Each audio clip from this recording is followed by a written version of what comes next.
Pozývam vás na môj workshop Parodontológia jednotka, ktorý sa bude konať v Trnave 3.12.2025 v hoteli Holiday Inn. Odovzdám vám skúsenosti a vedomosti z mojej praxe, zároveň aj ako vysokoškolského učiteľa, ktorý naposledy pôsobil aj v Regensburgu a mal takýchto študentov. Prejdeme si komplet celú anatómiu.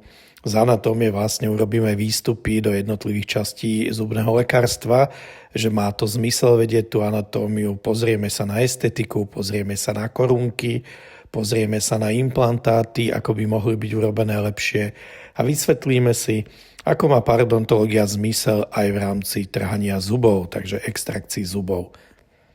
Postupne si prejdeme ďalšie časti, ako je etológia, patogenéza, mikrobiologické vyšetrenie, genetické vyšetrenie. Samozrejme, všetko to bude situované na prax a výstupy budú do praxe pre vás, aby sa vám ľahšie pracovalo.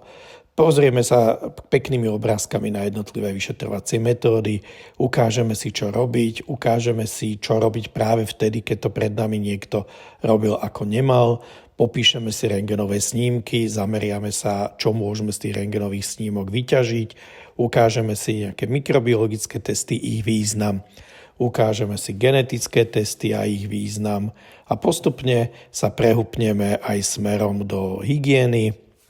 Vysvetlíme si, aké sú modifikované Bassové metodiky, Stillmanové metodiky, takisto si vysvetlíme, aký význam má Airflow a celá metodika, popíšeme si jednotlivé prípravky, aký majú zmysel, postupne cez gingivitidu až takéto zložitejšie ochorenie, ako je nekrotizujúce ochorenie parodontu, sa dostaneme až k tomu, že budeme liečiť samotnú parodontitídu. Ja dúfam, že to pre vás bude zaujímavé a poučné a teším sa na vás. Vidíme sa v Trnave.